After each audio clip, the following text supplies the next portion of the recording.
Chapter 2. Poseidon. Hermes, beautiful, magical as he is, remains always a lesser, perhaps the least Olympian. We turn to another and a greater god, second only to Zeus himself, Poseidon. What were the thoughts, the longings, the ideals enshrined by the Greeks in the figure of Poseidon?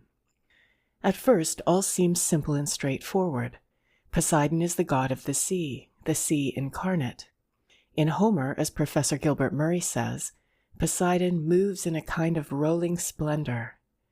Now, as regards the other gods, we have too tardily given up these simple elemental interpretations. We no longer say that Athena is the bright sky, or the storm cloud, or that Hermes is the whistling wind. But Poseidon, we are still apt to feel, is in some special way elemental. It is perhaps because, as Mr. Gladstone long ago pointed out, Poseidon is in Homer marked by an absence of the higher elements of deity, whether intellectual or moral. He is a vast force and almost always a vindictive one. The real reason of this will appear later. It is certainly not because Poseidon is the sea. The sea that laps the isles of Greece is friendly rather than destructive. If we would find the true answer, we must ask the right question. Today, we no longer ask who was Poseidon. All of us, even the most orthodox, agree that there never was, never could be, a god Poseidon. There were images of the god, but no god. But though no god Poseidon was, there were worshippers of Poseidon, people who imagined the god, who made images of him, and who were themselves influenced by these images. A god is an eidolon, an imagined potency. His worshippers are actualities. It is not the god who creates the worshippers. It is the worshippers who, in their own image, create, project, the image of the god. An honest god's the noblest work of man remains the profoundest of parodies. The question then we ask nowadays is, who and what were the worshippers of Poseidon? What was their environment?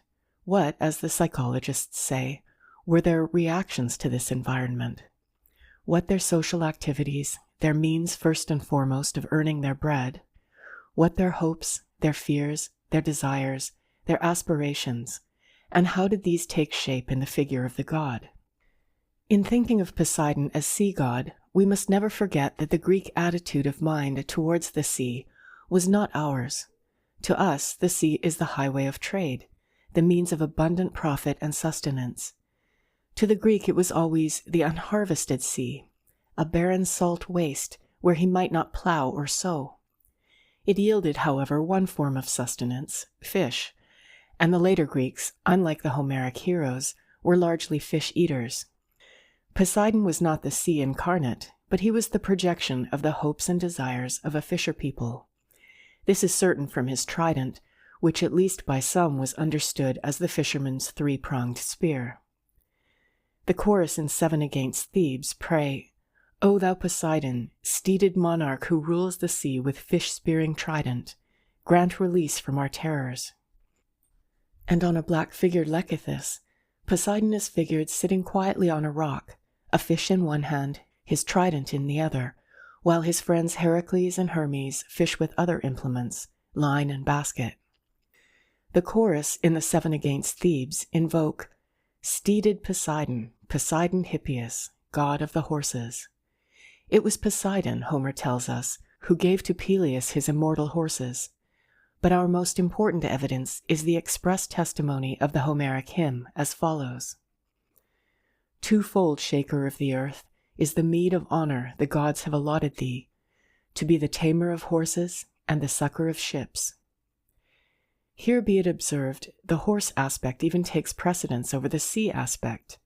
Further, Pausanias tells us that Pamphus, who composed for the Athenians their most ancient hymns, says that Poseidon is giver of horses and of ships with spread sails. In Athenian later literature, 2 great hymns to Poseidon come instantly to mind, the chorus in Sophocles' Oedipus at Colonus, and the hymn in the Nights of Aristophanes. In the Nights, Poseidon comes before Athena, for Poseidon was, as we shall later see, the god of the old aristocratic order. the knights invoke first and foremost, dread Poseidon, the horseman's king. And only second do they add, hail Athena, the warrior queen. In the Oedipus at Colonus close to Athens, it is Athena and her olive tree who came first. But in the antistrophe we have, son of Cronos, Lord Poseidon, this our proudest is from thee the strong horses, the young horses, the dominion of the sea. First on Attic roads thy bridle tamed the steed for evermore, and well swings at sea, a wonder in the rower's hand, the oar, bounding after all the 100 Nereid feet that fly before. It may perhaps at this point occur to someone to urge, this is mere poetry, why make a difficulty of it? The galloping, rearing horses are but racing, crested waves. Do we not still speak of the white horses? The objection might have some validity if it were in poetry only that Poseidon was Hippias, horseman. But it must be remembered that he is also so figured in art. On a fragment of 7th century BC Corinthian pottery, he is represented actually riding on a horse. In his left hand are the reins, in his right an attribute wholly irrelevant to the horseman, the trident fishing spear. Moreover, sacrifices of horses were solemnly made to Poseidon.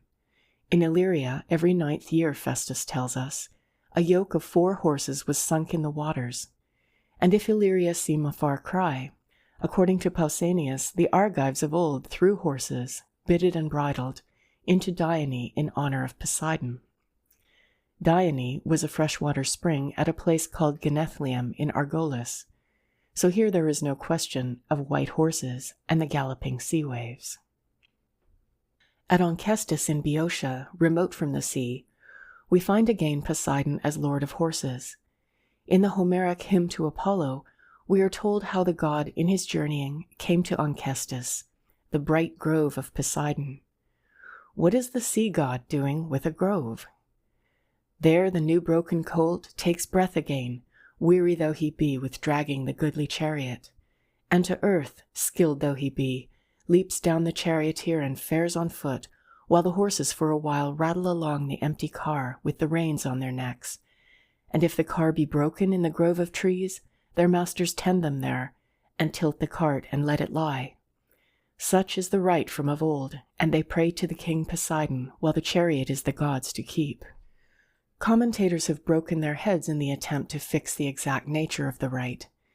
The details are certainly not clear, but this much is beyond question. We have a rite of horse and chariot driving sacred from early days to Poseidon. The title by which the god is addressed, king or anax, marks its antiquity. Onchestus was a great religious center in the time of Homer.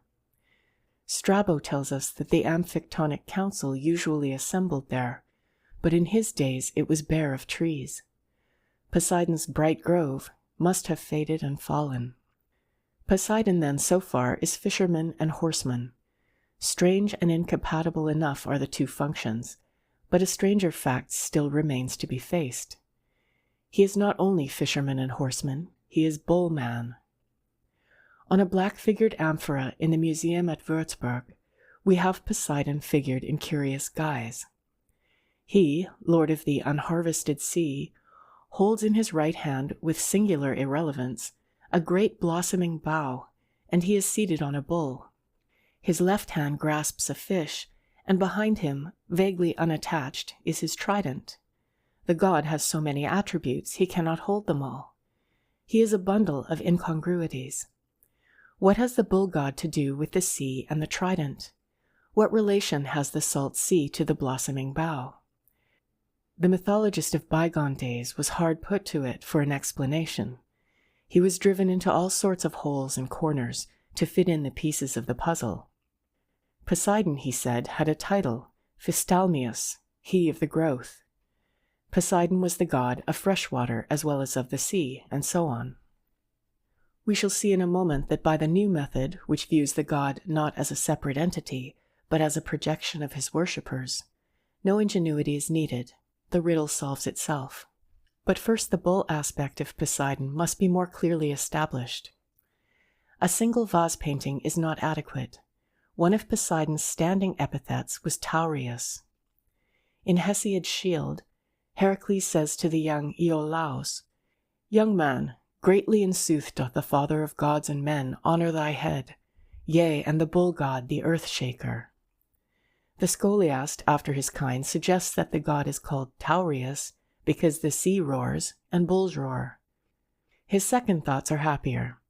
It is the Boeotian way, he says, to call the god Taurius because bulls are sacrificed to Poseidon, especially at Onchestus. Or, he adds, is it that Poseidon had a bull's head? One thing is abundantly clear. The scholiast did not know. The animal on which a god stands or rides, or whose head he wears, is, it is now accepted, the primitive animal form of the god. Poseidon, then, had once for his animal form a horse, and also, it would seem, a bull. The bull was in the fullest sense his vehicle, his carrier. As the god has himself no actuality, as there is no god, his worshippers chose something, some plant or animal or man, to be the vehicle of their desires, to represent the god they have projected. Now a bull is often thus chosen by a people of agriculturalists. He is a splendid symbol and vehicle of that intense and vigorous life they feel without and within them. So is the horse to a people of horse-rearers. Later, when the worshipper is less impressed by the life around him, when he gains the mastery over these strong, splendid animals, and comes to trust only or mainly in his own strong right arm, the godhead of the sacred animal dwindles, and the worshippers become shy of a bull god or a horse god. But in poetry, the godhead of the animal lingers, and especially the terror and the divinity of the bull remains. It lives on in the story of the death of Hippolytus. Theseus, the father of Hippolytus, is son of Poseidon, and Poseidon has granted him the boon that thrice his prayer shall be granted. When Theseus curses the innocent Hippolytus, he says, "And by Poseidon's breath he shall fall swiftly to the house of death." Hippolytus is driving his chariot by the seashore when the curse falls. He has reached the Coronis Gulf.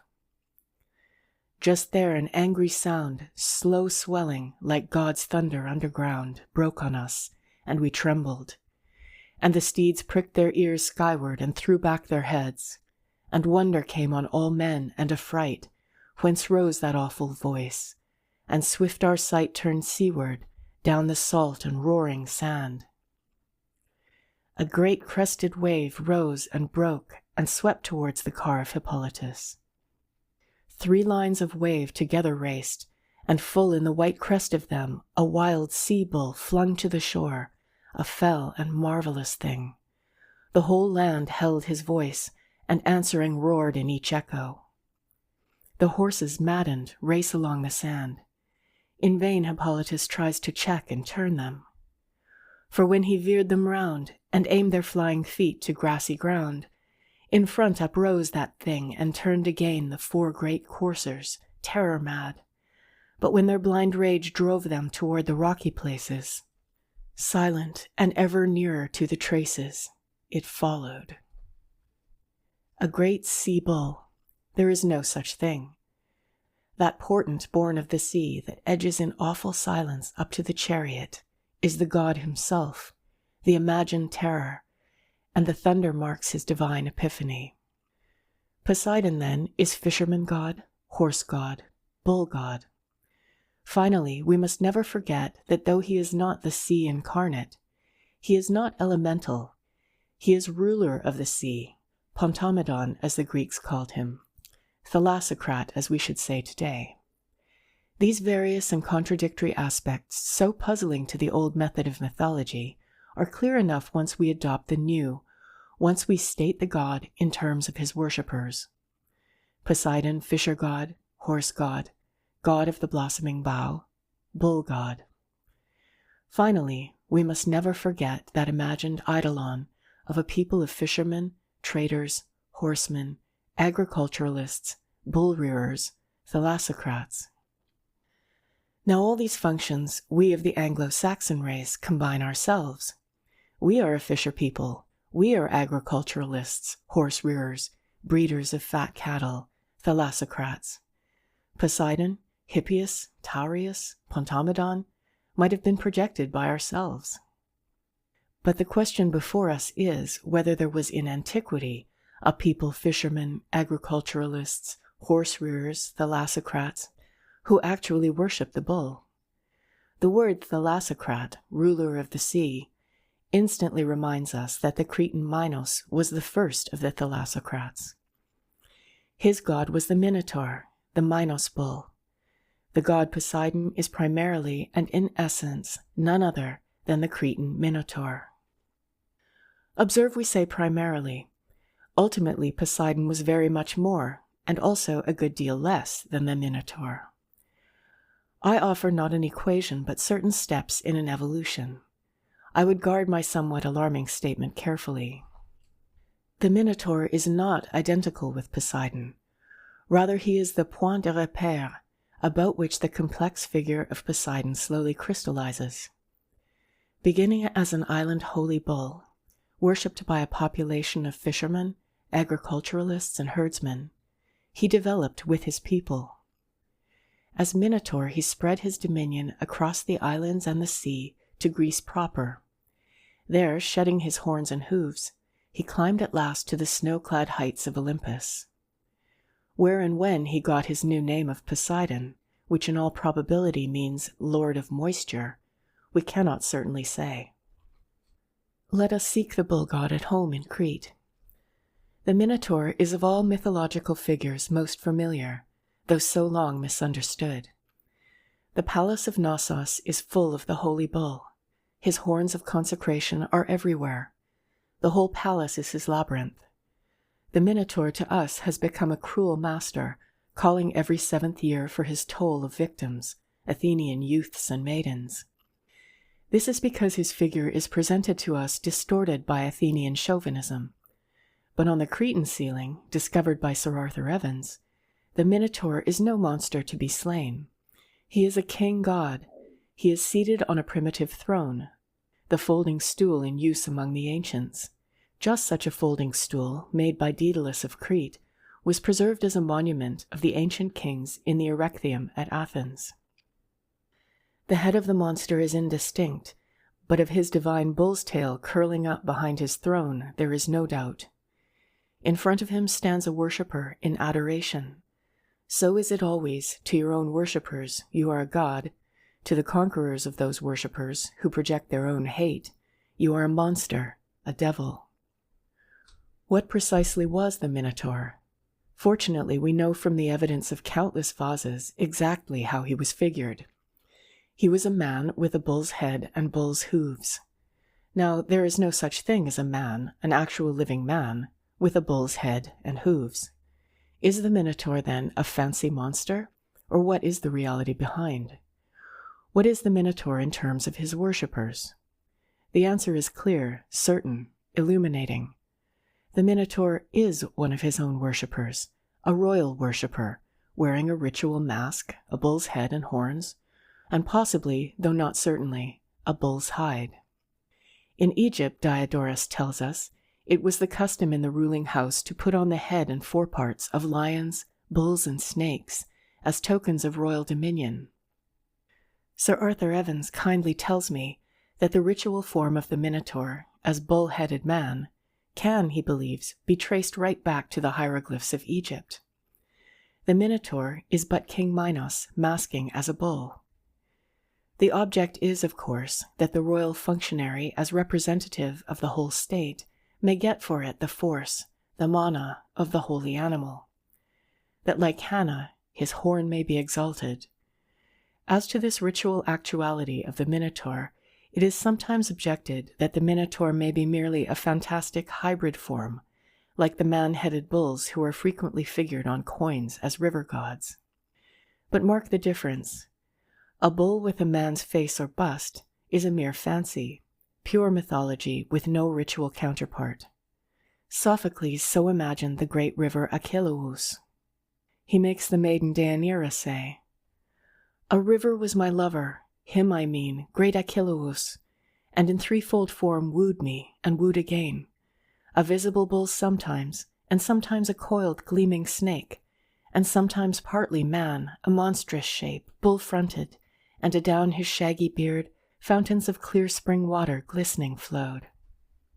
Such a figure has no ritual counterpart in actual life. Bulls do not go about masquerading as men to win the mana of men. A beast's lack of free motor images, as the psychologists say, restrains him alike from the follies of magic and the splendors of religion. He has too much sense, that is, he is too closely bound by the experimental method. But a man with a bull's mask is not a fancy, it is a ritual reality. It was a ritual reality in the days of King Minos. It is today. A last survival of the custom may be seen among the Berkshire Morris dancers. The masqueraders no longer actually wear the bull's head, but they carry it aloft on a pole. At Ephesus, the young men who poured out the wine at the festival of Poseidon were, Athenaeus tells us, called tauroi, bulls. In the light of the bull masqueraders, the title becomes clear.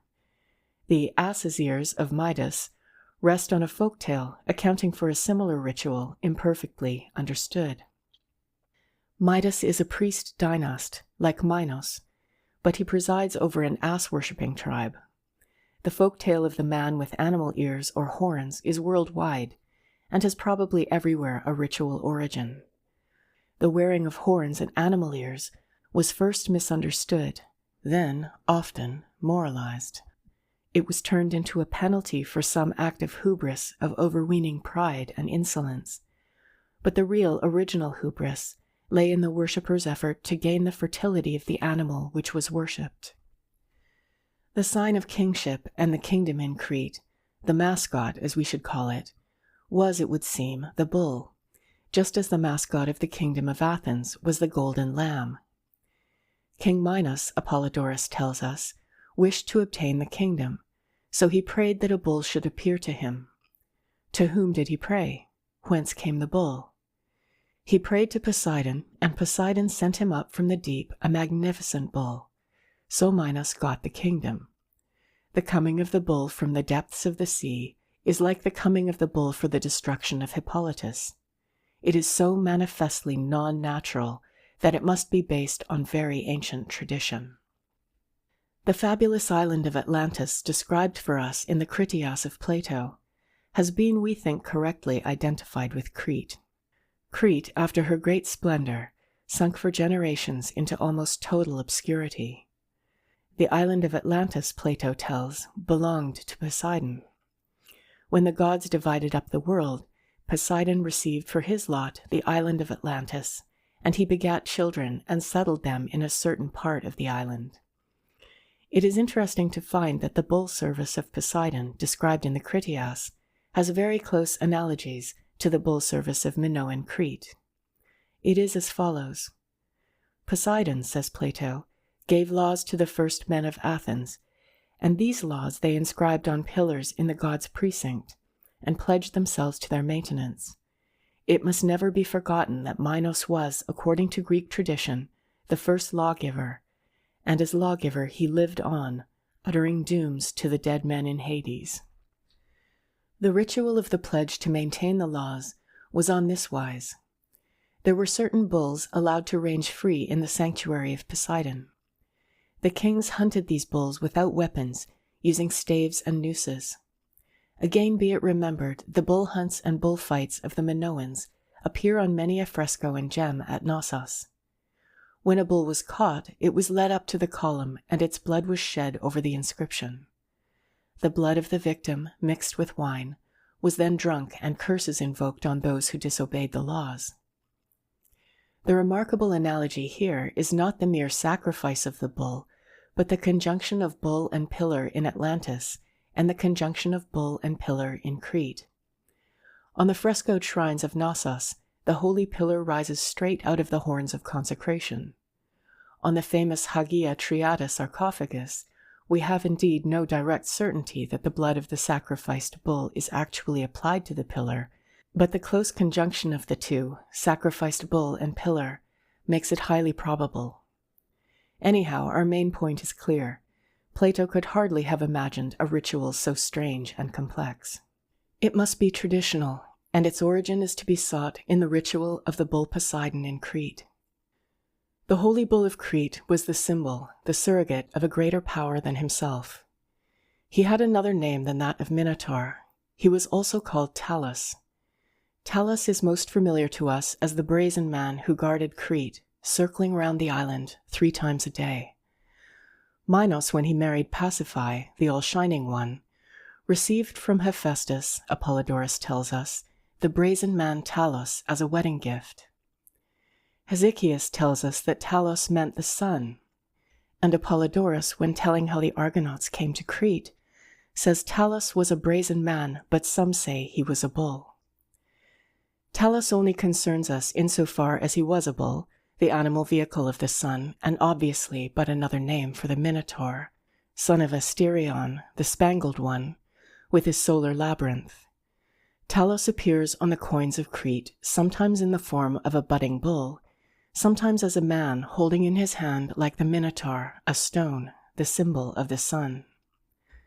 The sun connection of the Minos bull and Poseidon is worth noting, for it will be remembered it was Poseidon who took vengeance on Odysseus for his outrage on the kine of the sun god. We have tracked the bull god home to Crete. The Minotaur, the Minos bull, stands to us henceforth for all the splendor of the Minoan civilization.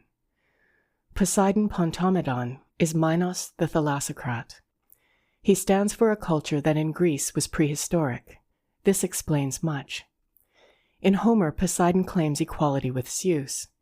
He is obliged to yield to his brother's supremacy, but he is always a malcontent and often in open rebellion, persistently vindictive. He is connected always with the impious and outrageous giants. The Cyclopes, a godless race, are his children. In the Odyssey, we learn that these Cyclopes took no heed of Zeus. Odysseus appeals for mercy and hospitality in the name of Zeus, god of strangers, and the Cyclops makes answer, "Belike a fool are you, O stranger, or from far away have come, who bid me fear or shun what gods can do. For the Cyclopes heed of Zeus have none, the thunder-bearer nor of any one of the high gods. Too strong are we by far." And when Odysseus has blinded the one eye of the Cyclops, he says to him, "Then to your father, Lord Poseidon, pray to heal you." It was this antipathy to Zeus and this aloofness from the Olympian assembly that made Mr. Gladstone long ago in his monumental Juventus Mundi divine that Poseidon was in some sense a foreigner. Casting about for a maritime people known to the Greeks, he hit, unhappily, on the Phoenicians. The Minoan civilization in his days lay buried deep and forgotten in Crete. Had Mr. Gladstone lived today, I doubt not that he would have been the first to hail the Minotaur as Poseidon's prototype. It may be noted here that on the mainland, Poseidon is often, and indeed almost always, a beaten god. He contends with Hera for Argos, with Helios for Corinth, with Zeus for Aegina, with Dionysus for Naxos. He was forced to exchange Delphi for Calauria with Apollo, and Delos for Tainarum with Leto. In all cases he was worsted. Only at Athens, after contending with Athena, the 2 disputants were reconciled, though obviously Athena remained the real mistress. Poseidon was worshipped by the old aristocracy, but his salt sea well could not rival her olive tree. All these legends show clearly what we know from archaeological and other sources, that the Minoan civilization came to the mainland and prevailed for a time, but was ultimately overlaid and in part ousted by a purely Hellenic culture of Zeus worshippers. With the Minotaur, the bull god, we are on firm Cretan ground. But what about the horse god? Were the thalassocrats and bull breeders of Crete also horse rearers? The Cretans had horses and chariots, that is certain. In the early part of the late Minoan period, which synchronizes with the early part of the 18th dynasty in Egypt, the horse makes its appearance on Minoan monuments. It is represented together with the royal chariot on the clay tablets which form the palace accounts, just as during the same period, around 1500 BC, it appears on the tombstones and late frescoes of Mycenae. But, and this is a most important point, By a happy chance, we know that the horse was imported into Crete. A curious seal impression found at Knossos shows us a one-masted vessel with rowers beneath a sort of awning. On the vessel, not as we now expect in the hold, but superimposed over the whole design, stands a magnificent horse. The superposition must, Sir Arthur Evans observes, be taken as a graphic mode, and we have here a contemporary record of the first importation of horses to Crete. The date of the sealing is roughly 1500 BC. Further, most happily, the sealing informs us whence the horse came. This is of cardinal importance for the history of the development of the cult of the horse Poseidon. The dressing of the horse's mane in a series of tufts corresponds with that of the horses found on the fresco of the Megaron at Mycenae, and there the horses are colored a deep bay, and they have nose bands. This is contrary to the normal European and Asiatic custom, but is in accordance with Libyan practice. The horse on the Cretan sealing is a Libyan thoroughbred. His fountain-springing tail confirms his origin. An imported horse is not an indigenous horse. We never hear of Crete as horse-rearing, like Argos or Thessaly. We have no evidence in Crete of a primitive horse cult. King Minos does not wear a horse's head. Talos, the sun god, when he races round the island, has no chariot and horses. He goes day by day on foot. "Look at the character of our country," says Cleinias the Gnossian to the Athenian in the Laws. "Crete is not like Thessaly, a large plain, and for this reason they have horses there, and we have runners on foot here. The inequality of the ground in our country is more adapted to going about on foot."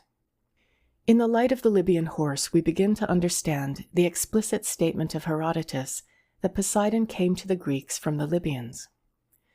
"This god," he says, "they learned from the Libyans, for no people except the Libyans originally had the name of Poseidon, and they have always worshipped him." Further, Herodotus tells us that it was from the Libyans that the Greeks first learned to yoke 4 horses to their chariots. Poets projected these Libyan borrowings back into mythical days. In the 4th Pythian ode of Pindar, Medea prophesies to the Minyan Jason of the colonization of Cyrene, and she foretells the strange change that will come over the seafaring colonists. They will plant cities where Zeus Ammon's shrine is builded. Instead of short-finned dolphins, they shall take to themselves fleet mares, and reins instead of oars shall they ply and speed the whirlwind-footed car. Apollonius Rhodius, in his Argonautica, tells of an earlier meeting of the Minyans, that is, the men of Minyas, with the horse Poseidon in Libya. He brings his Argonauts, it will be remembered, from Crete to Libya, which is indeed the nearest point of the African continent. The Argonauts are caught and miserably stranded in the shifting shallows of the Syrtes, and Peleus, one of their leaders, was well nigh desperate. But there came to the Minyans a wonder, passing strange, for out the sea there leapt landwards a monster horse. Huge was he, with mane flowing in the wind. Lightly with his hooves did he spurn the salt sea foam, matching the wind. Like the bull of Hippolytus, the monster horse was a portent, was in fact the epiphany of the god himself. Peleus, we are told, was glad in his heart, for he knew that Poseidon himself would lift the ship and let her go. In Libya, and in Libya only, does there seem a simple and natural reason why a seafaring god should become a horse god. Because in Libya we have the steady tradition of a race of horses, which were the wonder of the ancient world.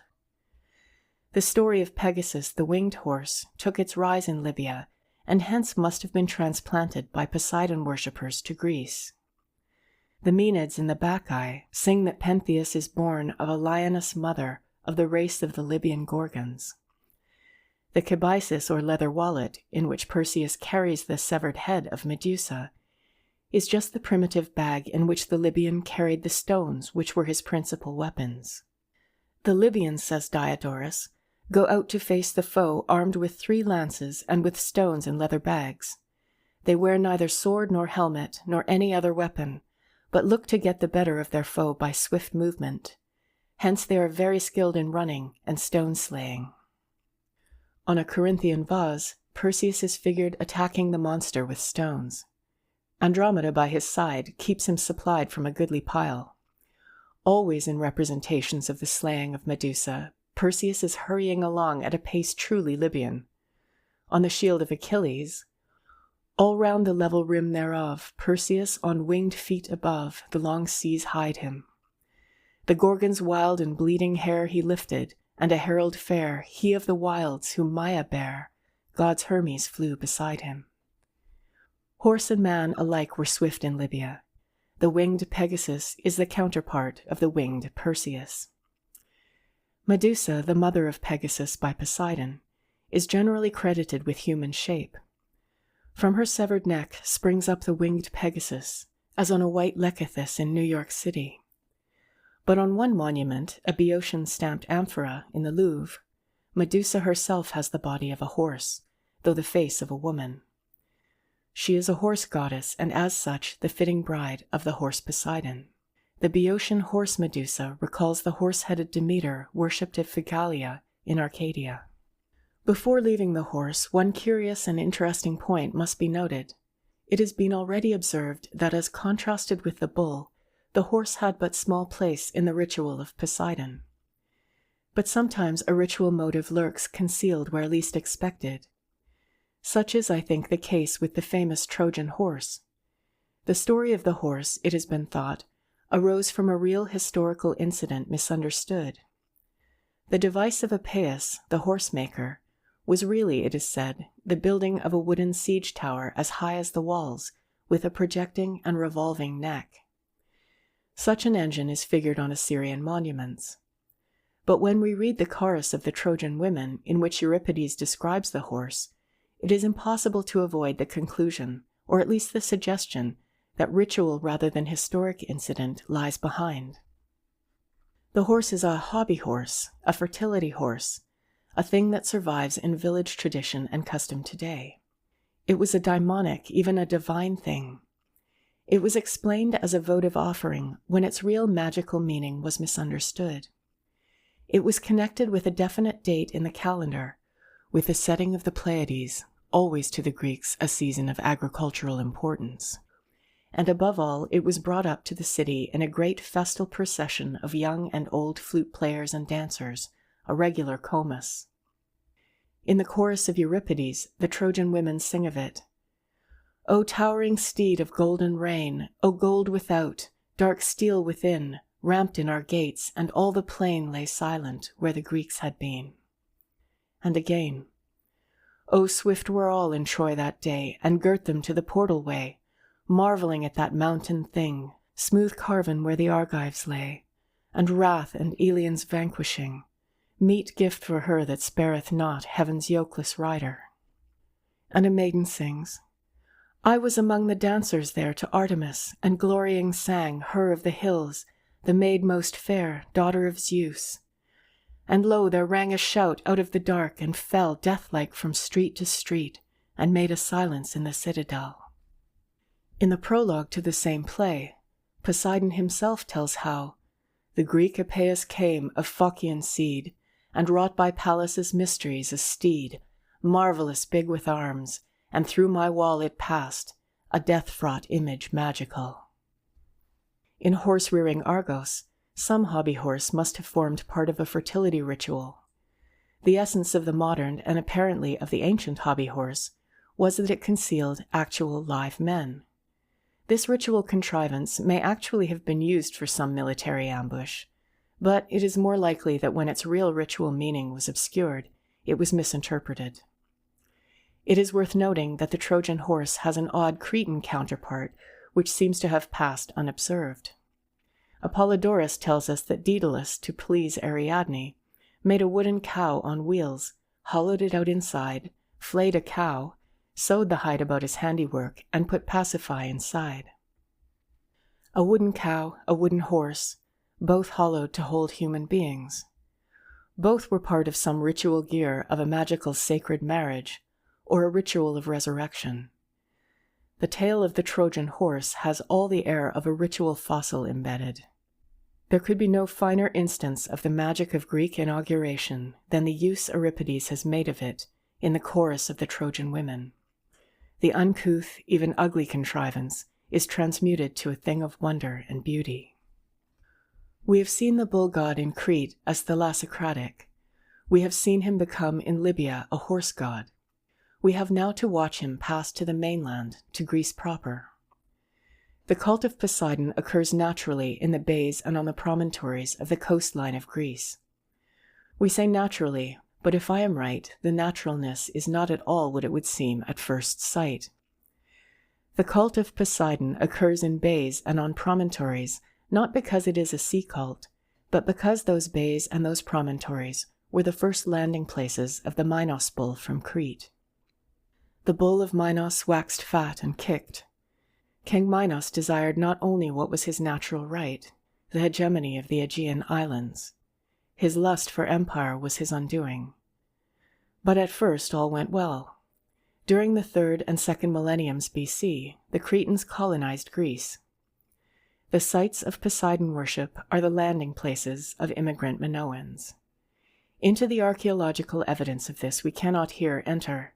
It is enough to state the simple fact that at each and every site of Poseidon worship on the mainland, Mycenaean, that is late Minoan, antiquities have come to light. Let us take an instance. In the Odyssey, Telemachus reaches Pylos on the coast of the western Peloponnese. What does he find at the established castle of Neleus, where dwells old Nestor, tamer of horses? Down on the seashore, the people made to the blue-haired shaker of the earth oblation, slaying coal-black bulls to him. 9 messes were there, and in each of these 500 men set after their degrees offered 9 bulls, and then on the inward meat they fed, and burned to God the thigh pieces. And to Poseidon the protector now made supplication, saying, Hearken thou, Poseidon, girdler of the earth, nor grudge our work to end, according to our vow. The site of the modern Kakavatos, shown by Professor Dörpfeld to be the Homeric Pylos, has yielded the beehive tombs which their contents show to be as early as late Minoan too. Going eastward from Pylos, we come to Tainarum. This great promontory was probably one of the first points at which the immigrant Minoans would touch. Nor is this contact mere conjecture.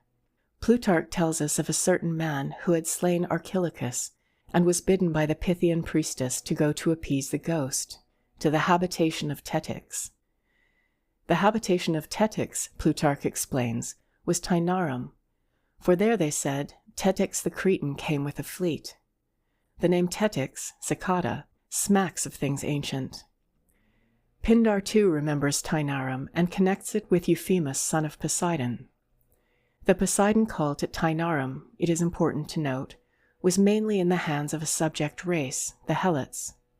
Poseidon was worshipped there as Asphalius, which means not the steadfast earth, but the safe asylum. Poseidon to the oppressed Helots was a veritable rock of ages. In the rocks of Tainarum were found 70 bronze statuettes representing bulls and horses. Here too were found inscriptions dedicating slaves to the service of Poseidon. By each one of the great sea gates, the gulfs of Messene, of Laconia, of Argolis, and by the Saronic Gulf and the channel of the Euripus, Minoan settlers entered Greece, but nowhere did they leave more manifest mark than in Argolis. The plain of Argos was, and is still, rich and horse-breeding, though the harborage is bad. It may be for that reason that the Minoan fortresses are all planted inland. Palamedes brought the Cretan script to the sea town of Nauplia, but Tiryns with its citadel is 2 miles inland. We have seen that at Dione horses were offered to Poseidon. It is natural to ask, have we also traces of the bull god? Fortunately, yes. The frescoes of Tiryns with their bullfights take us straight back to Crete. They might have adorned the palace of King Minos. Moreover, an odd story in Athenaeus lets out that the regular offering to Poseidon at Tiryns was a bull. We do not think of the Tirynthians as especially humorous folk, but Theophrastus, in his treatise on comedy, said they loved laughter and were quite unfit for serious business. They wished to cure themselves of this defect and consulted the oracle at Delphi. The god made answer that when they were sacrificing a bull to Poseidon, if they would throw it into the sea without laughing, they would be cured. Very prudently, they forbade the boys of Tiryns to come to the sacrifice, but a boy got among the crowd, and when they tried to hoot him out, he said, "You're frightened lest I should upset your bull." And they laughed and realized that the god had meant to show them it was impossible to uproot an old habit. The bull sacrifices of Poseidon in Homer are things of tremendous solemnity, but here we get a glimpse of the lighter side of the matter. Oddly enough, Athenaeus follows the story up by telling us, on the authority of Sosistratus in the first book of his History of Crete, that the people of Phaistus in Crete had the like reputation for lightheartedness. The Phaistians, he said, from earliest childhood practiced the art of saying ridiculous things, and the Cretans unanimously attributed to them preeminence in the art of raising a laugh. It is possible, nay probable, that these laughter-loving Phaistians crossed over from Crete to Tiryns. At Mycenae, we have no record of Poseidon cult. It was perhaps the most completely Achaeanized of all the Minoan settlements. But the walls of Mycenae, it was fabled, were built by the Cyclopes, children of Poseidon. Poseidon, we know, had once ruled over the whole land. He had shown the water springs of Lerna to his bride, Amymone, and when the sovereignty of the land was adjudged to Hera, Poseidon in his wrath dried up the springs and made Argos very thirsty. The rival cult of Hera Boopis, the ox-faced, was rich in bulls. Argos himself, Apollodorus tells us, wore a bull's hide and has strange analogies with the Minotaur. When the two bulls met, it may well be that the bull aspect of Poseidon was obscured, and that he wisely, in horse-rearing Argos, specialized in horses. Passing the great sanctuary of Poseidon on the island of Calauria, we come on the opposite mainland to Troezen, associated always with the legend of Theseus. Troezen, Strabo says, was sacred to Poseidon and was once called Poseidonia.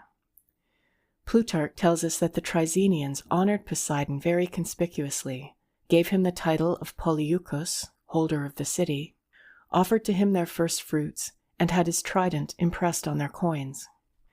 At Troezen, clearly Poseidon is much more than a sea god. Excavations on the site yielded a prehistoric pit grave containing 4 large vases of Mycenaean, that is, late Minoan style. Troezen had, like Athens, its legend of a contest between Poseidon and Athena for the land. Which legend is the prototype of the other is hard to say. In any case, the moral is the same as in the case of Hera at Argos. We have an indigenous goddess of the land, a local kore or maiden, and an immigrant god who strives with but partial success for the upper hand. Troezen is not without its legend of Cretan immigration. The Troezenians, Pausanias says, honored Damia and Auxasia, and they said that these goddesses were maidens who came from Crete. But the legend most important for our argument looks the reverse way and tells of the conquering expedition of a Troezenian hero against Crete, and that hero is none other than Theseus. Theseus, hero of Troezen, is for our purpose a figure of the first importance.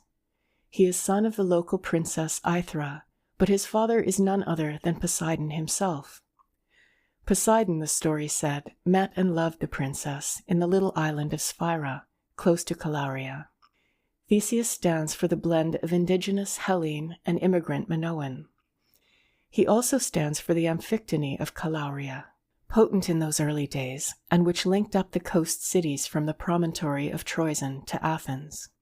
He goes to Athens and stands also for the time when Athens held the hegemony of the Coast Confederation. His first work on coming to manhood is to cleanse the coast road of robbers, many of them sons of Poseidon like himself.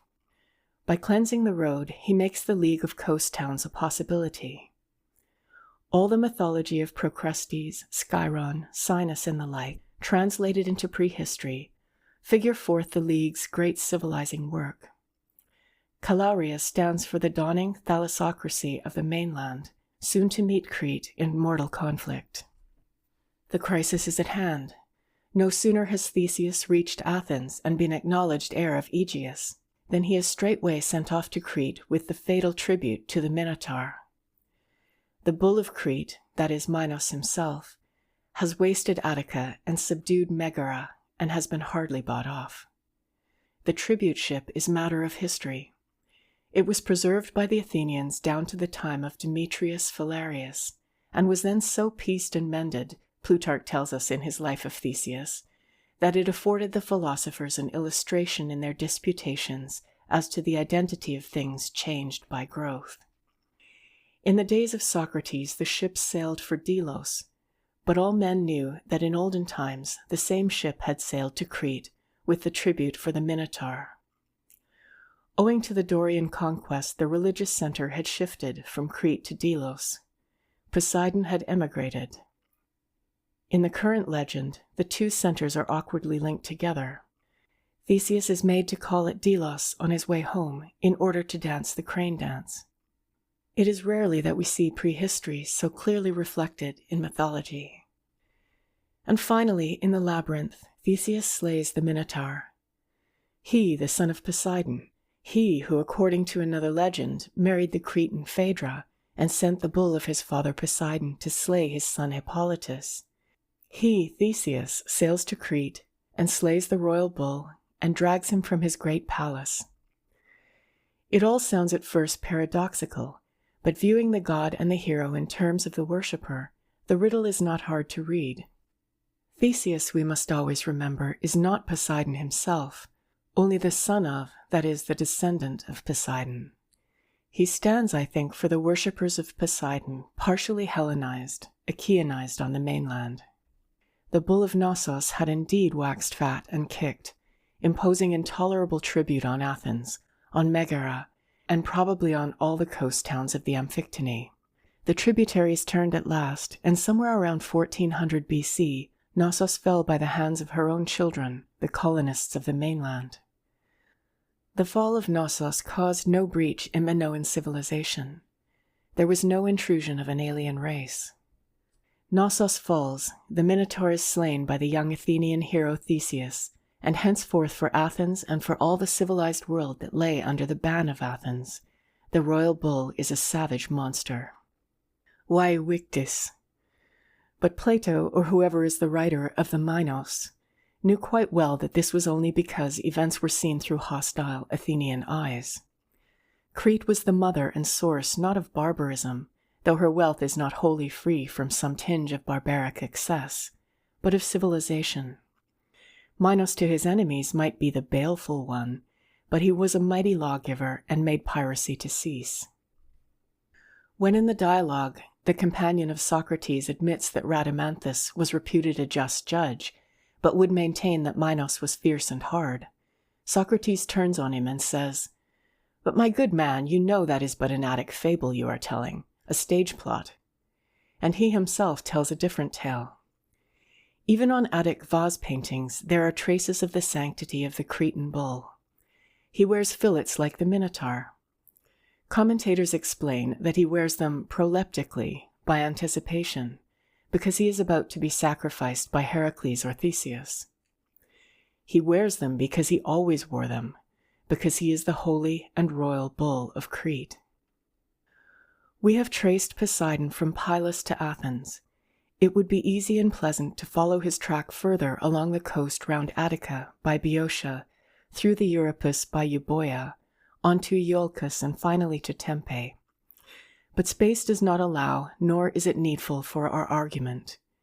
Everywhere we should only find the same tale repeated: the worship of the bull god and the horse god, the presence of the Minoans, the people of Minos, and everywhere, when excavation has been made, Minoan remains. Once Tempe reached, the Minoan colonists seem to have paused. We find no more Minoan remains.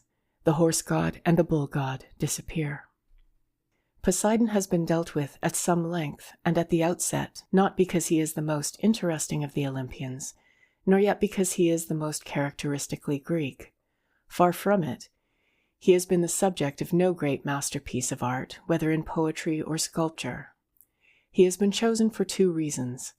First, because he stands for that great pre-Hellenic Minoan civilization, without a knowledge of which it is impossible nowadays to attempt any study of Greek art. The Minoans were great civilizers, great artificers, great craftsmen, and a people profoundly religious. They were not a people of artists. With all their skill and all their splendid material and costly apparatus, they lack that instinct for beauty, that austere reserve, that divine spark which was all Hellenic. We must not ask of Poseidon what is not his to give. Secondly, Poseidon has been chosen because perhaps better than any other god he illustrates the principle by which the new psychology works, the principle, namely, that regards mythology and theology as springing not clean and clear from man's imagination, but rather from the worshipper's reaction to his environment. There are, we repeat, no ancient gods. There are ancient reactions, emotions, activities, embodied in representations. It is for us to discover those reactions.